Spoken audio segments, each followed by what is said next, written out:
So what, from your point of view, is the role of natural capital in a green economy?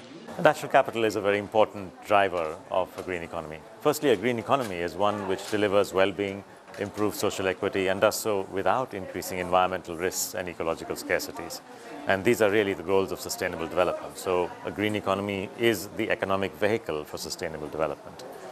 But a green economy works by delivering these goals by changing the economy across very many sectors. And this includes, of course, natural capital sectors such as forests, fisheries, freshwater, and especially agriculture.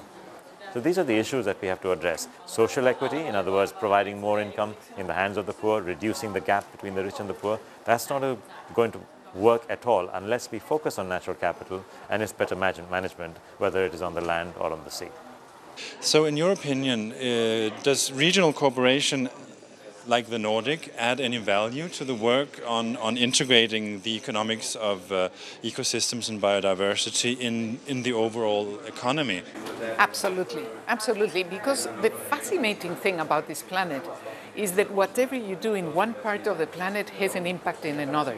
So the Nordic countries' cooperation amongst themselves is not only benefiting those countries, but if you think of fisheries or if you think of emissions, for example, or trade, international trade, that action will have an impact on a producer country or in an ocean that is related by the currents. So my country, Ecuador, will definitely be a victim or a beneficiary of the actions that are taken in the north.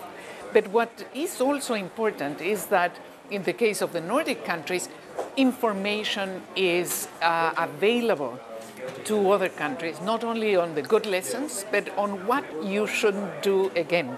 Because very often we tend to create processes that already have had some experience, and that we should just be borrowing and adapting those lessons to other parts of the world.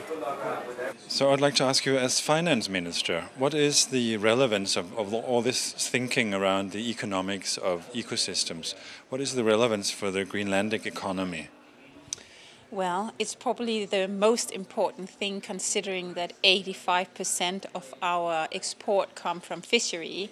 Obviously, it's extremely important that we look after our biodiversity and ecological system in order to maintain fishery in the future. So it is like our gold pot, and therefore it's just extremely important that we make sure that all the catch and everything is sustainable in the future. And has Nordic cooperation and regional cooperation at large meant any difference in how you could work with ecosystem services and TIB? Yes, indeed. As we also discussed in the seminar today, it's so important that we think regionally and also internationally. Fish, for instance, they don't know any land boundaries. They are everywhere, fishing, swimming everywhere, and therefore it's just so important that we cooperate regionally to make sure that we are together taking care of the ecological system and ensuring the biodiversity.